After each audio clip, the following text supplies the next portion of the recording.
మనకి భూమి మీద ఎన్నో మిస్టరీలు కనబడుతూ ఉంటాయి. వాటికి కూడా మనం అన్నిటికీ జవాబులు అయితే ఇప్పటివరకు కనుక్కోలేకపోయాం. వాటిలో కూడా చాలా వరకు మిస్టరీలు ఇప్పటికీ మిస్టరీగానే మిగిలిపోయాయి.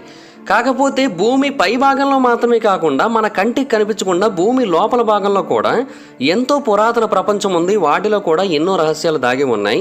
సో ఈరోజు ఈ వీడియోలో మన భూమి లోపల ఉన్న కొన్ని మిస్టీరియస్ అండర్ గ్రౌండ్ థింగ్స్ గురించి తెలుసుకోబోతున్నాం. వాటిలో కొన్ని అయితే ఇప్పటికీ కూడా మిస్టరీగా మిగిలిపోయాయి. కొన్నిటికి ప్రాక్టికల్గా కాకపోయినప్పటికీ థియరిటికల్గా అయినా సరే కొంతవరకు ఆధారాలు అయితే దొరికాయి. బట్ వాటిని పూర్తి స్థాయిలో అందరూ యాక్సెప్ట్ చేయలేదు. సో ఈరోజు ఈ వీడియోలో అలాంటి కొన్ని మిస్టీరియస్ అండర్ గ్రౌండ్ థింగ్స్ గురించి తెలుసుకుందాం. సో ఇంకెందుకు లేడు, let's get into the video.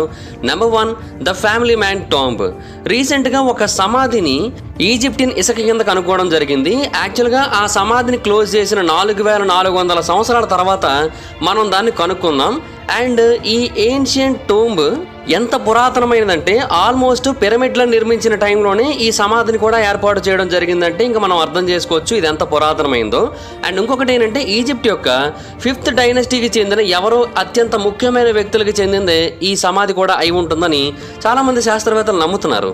Egypt antiquities minister అయిన ఖాలిద్ ఆల్ అనానీ అనే ఒక పర్సన్ దీని గురించి మాట్లాడుతూ ఏమని చెప్పాడంటే బేసిక్గా ఇది చాలా అంటే చాలా పర్ఫెక్ట్ స్టేట్లో కాపాడబడుతూ వస్తుంది. అంటే 4400 సంవత్సరాల క్రితం నాటి సమాధి కదా, అందులో ఉన్న స్టాట్యూస్ కానీ లేదంటే అందులో ఉన్న కలర్ఫుల్ పిక్టోగ్రాఫ్స్ కానీ ఇవన్నీ కూడా పాడైపోయి ఉండాలి కంప్లీట్గా. కానీ ఆ స్టాట్యూస్ ఇప్పటికీ చెక్కు చెదరకుండా అలాగే ఉన్నాయి. ఆ పిక్టోగ్రాఫ్స్ కూడా ఇప్పటికీ అలాగే ఉన్నాయి, అంతే అద్భుతంగా ఉన్నాయి. చాలా హీరోగ్లిఫిక్ రైటింగ్స్ ఉన్నాయి, అవి కూడా ఇప్పటికీ చాలా పర్ఫెక్ట్ కండిషన్లో ఉన్నాయి. ఈవెన్ ఆర్కియాలజిస్టులు వాటిని చూసి స్టడీ చేసి వాటి ద్వారా చాలా విషయాలు తెలుసుకుంటూ ఉన్నారు కూడా. ఈ సమాధిని 2400 బిఫోర్ ద కామన్ ఎరా టైంలో సమాధి చేసి ఉండొచ్చు అని అయితే శాస్త్రవేత్తలు నమ్ముతున్నారు. అండ్ కొంతమంది నమ్మేది ఏంటంటే ఈ సమాధిలో ఉన్న వ్యక్తి పేరు వాటై. ఈ వాటై అనే పర్సన్ ఒకప్పుడు ఆ ప్రాంతానికి చెందిన ఒక ప్రీస్ట్ అని నమ్ముతూ ఉన్నారు. అయితే మరికొంతమంది అది నిజం కాదని కొట్టిపడేస్తూ ఉన్నారు. ఎందుకంటే అతనికి ఒక ఫ్యామిలీ ఉంది. అండ్ ఆ తర్వాత ఆ ఫ్యామిలీ మెల్లిమెల్లిగా వాళ్ళ ఫ్యామిలీస్ని ఎక్స్టెండ్ చేస్తూ వచ్చి వాళ్ళకి సంబంధించిన వాళ్ళు ఇప్పటికీ కూడా కొంతమంది ఉన్నారు. మరి ఆ వ్యక్తిని అలా సమాధి చేసినట్టుగా వాళ్ళ ఫ్యామిలీ హిస్టరీలో ఎక్కడా కూడా లేదు.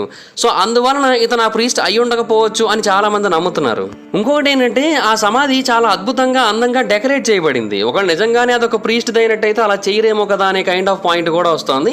బట్ ఏది ఏమైనప్పటికీ ఎవరో గొప్ప వ్యక్తికి చెందిన సమాధి అది. అండ్ దాంట్లో అతనికి నచ్చే వాటన్నిటిని కూడా చెక్కడం జరిగింది. మరికొంతమంది ఏమో మెరిట్ మీన్ అనే ఒక ఈజిప్టియన్ లేడీకి సంబంధించిన సమాధి కూడా అయి ఉండొచ్చు అని చెబుతున్నారు. మరికొంతమంది ఏమో వెరెట్ పా అనే ఇంకొక లేడీ ఉంది, ఆవిడకి సంబంధించిన సమాధి కూడా అయి ఉండొచ్చు అని మరికొంతమంది చెబుతున్నారు.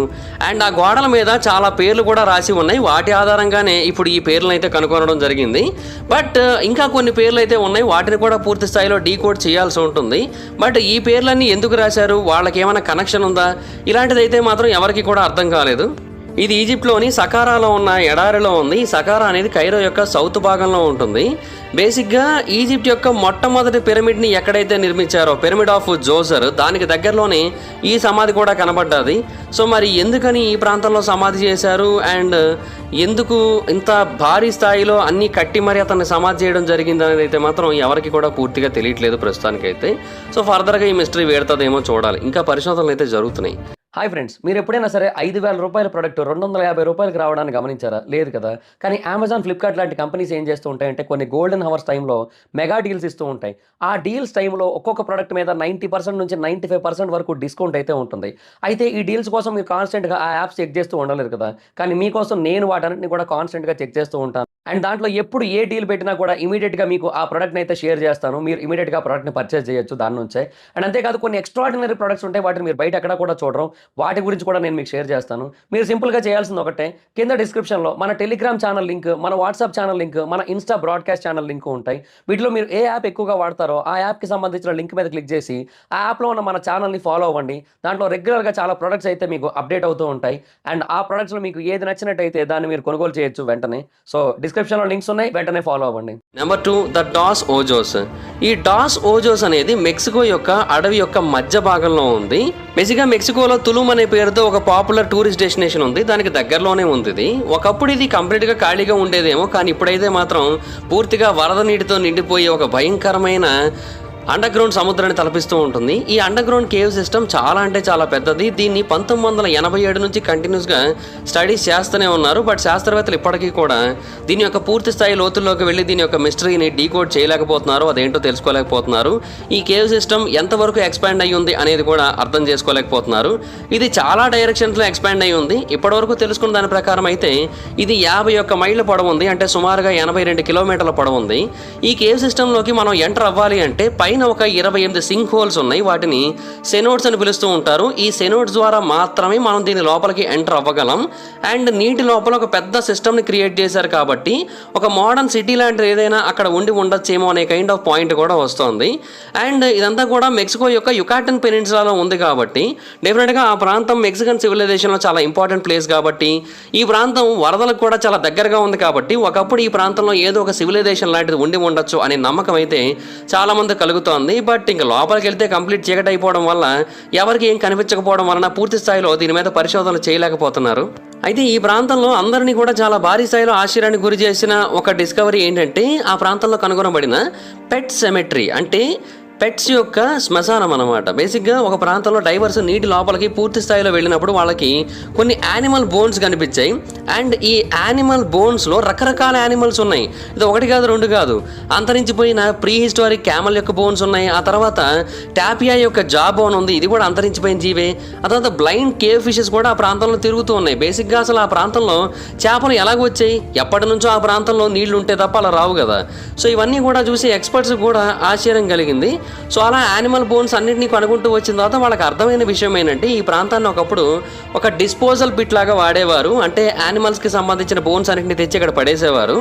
ఆ తర్వాత వరదలు వచ్చి ఈ ప్రాంతం అంతా కూడా ఇలా నీటితో మునిగిపోయిందని అయితే నమ్మడం మొదలుపెట్టారు.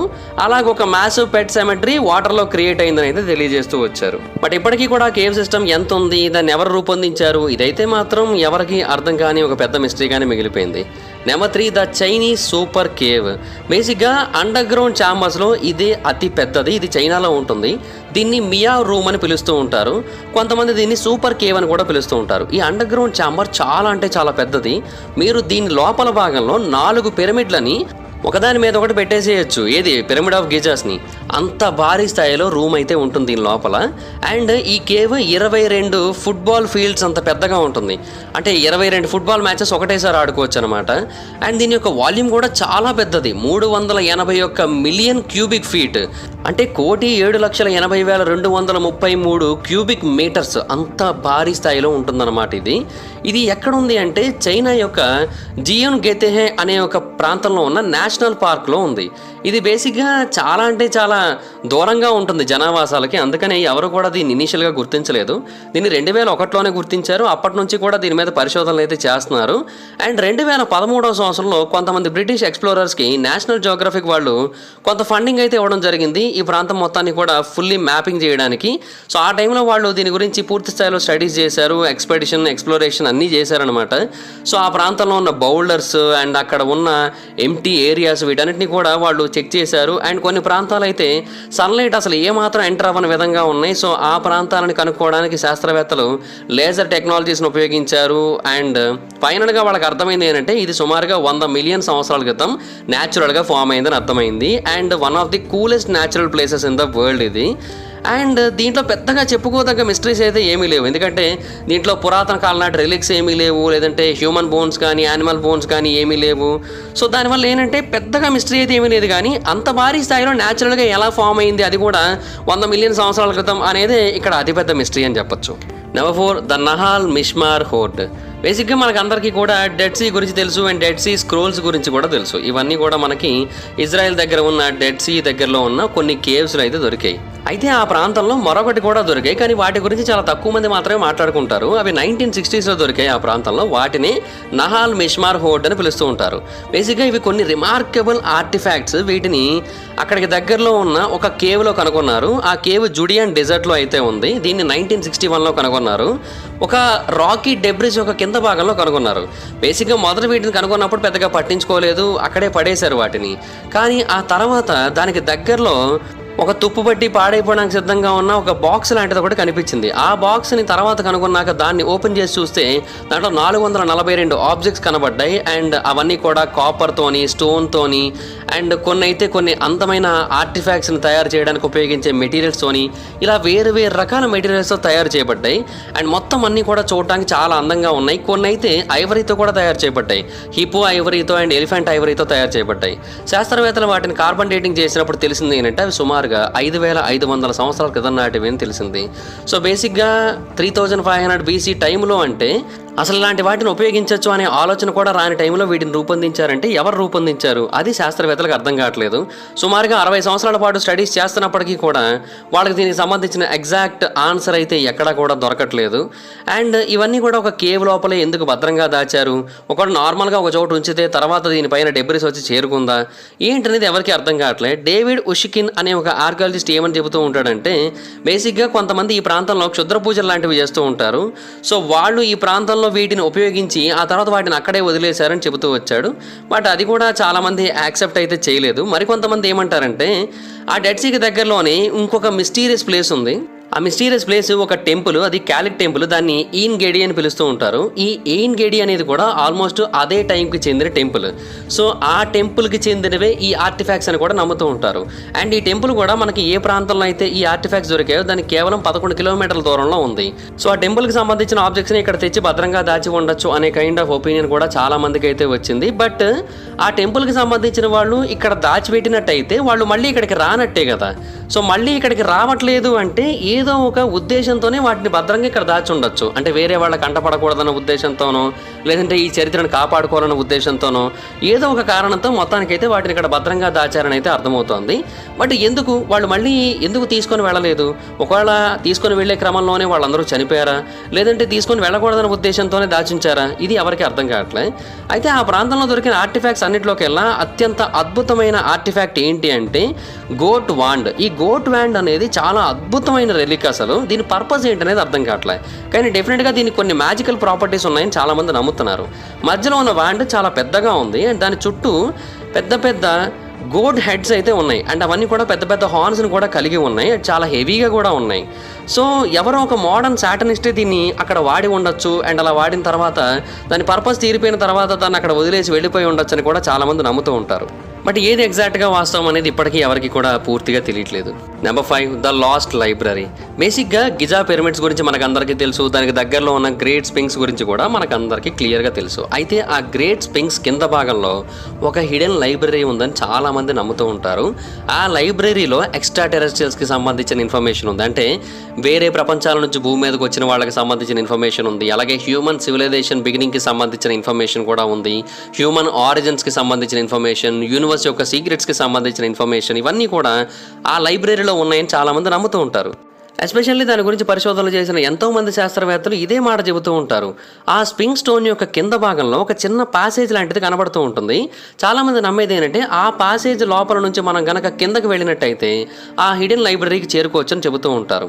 చాలామంది దాన్ని ఏమని పిలుస్తారంటే hall of treasures of knowledge అని పిలుస్తూ ఉంటారు. ఎందుకంటే ఆ ప్రాంతంలో ఎంతో అద్భుతమైన నాలెడ్జ్ దాగి ఉందని చాలామంది నమ్ముతూ ఉంటారు. ఇన్ఫ్యాక్ట్ ఆ హిడెన్ ఛాంబర్కి దారి అంటూ కొన్ని ఇమేజెస్ కూడా ఆ మధ్య సర్క్యులేట్ అయ్యాయి ఇంటర్నెట్లో. బట్ వాటిని కొంతమంది నిజమని నమ్మారు, కొంతమంది కాదని కొట్టిపడేశారు. మరికొంతమంది ఏమంటారంటే అట్లాంటిస్ అనేది నిజంగా ఉందో లేదో మనకు అందరికీ తెలియదు, కానీ నిజంగా ఉందని చాలామంది నమ్ముతూ ఉంటారు కదా. అట్లాంటిస్ అనేది నిజంగా ఉంది అనడానికి కావాల్సిన డాక్యుమెంట్స్ అన్నీ కూడా ఆ లైబ్రరీలో ఉన్నాయని నమ్ముతూ ఉంటారు. అలాగే అట్లాంటిస్ యొక్క మిస్టరీ కూడా ఈ మిస్టరీతో ముడిపడి ఉంది. బేసిక్గా కొంతమంది రీసెర్చర్లు కొన్ని శతాబ్దాల క్రితం నుంచే అట్లాంటిస్ నిజంగా ఉందని నమ్మడం మొదలుపెట్టారు. అండ్ ఈ అట్లాంటిస్ యొక్క కన్స్ట్రక్షన్ స్పింక్స్ దగ్గర నుంచే మొదలైందని కూడా కొంతమంది నమ్ముతూ ఉంటారు. అండ్ దానికి సంబంధించిన సీక్రెట్స్ అన్నీ కూడా ఇప్పటికీ ఆ ప్రాంతంలో భద్రంగా దాచబడి ఉన్నాయని కూడా నమ్ముతూ ఉంటారు. ఇన్ఫ్యాక్ట్ ఆ స్పింక్స్ యొక్క పై భాగంలో కూడా మనకి ఒకప్పుడు ఒక హోల్ వంటిది కనిపించేది, దాని ద్వారా లోపలికి వెళ్ళగలిగేవారని కూడా చాలామంది చెబుతూ ఉంటారు. సో దానిని బట్టి కూడా కిందన ఒక అండర్ గ్రౌండ్ ఛాంబర్ అయితే ఉంది. అది నార్మల్ ఛాంబర్ అయితే కాదు, అది ఒక లైబ్రరీ. ఆ లైబ్రరీలో ప్రతి ఒక్క ఇన్ఫర్మేషన్ ఉంది. ఈవెన్ స్టార్స్ని కంట్రోల్ చేయడానికి కావాల్సిన ఇన్ఫర్మేషన్ కూడా దాంట్లో లోపల ఉంటుందని అయితే చాలామంది నమ్ముతూ ఉంటారు.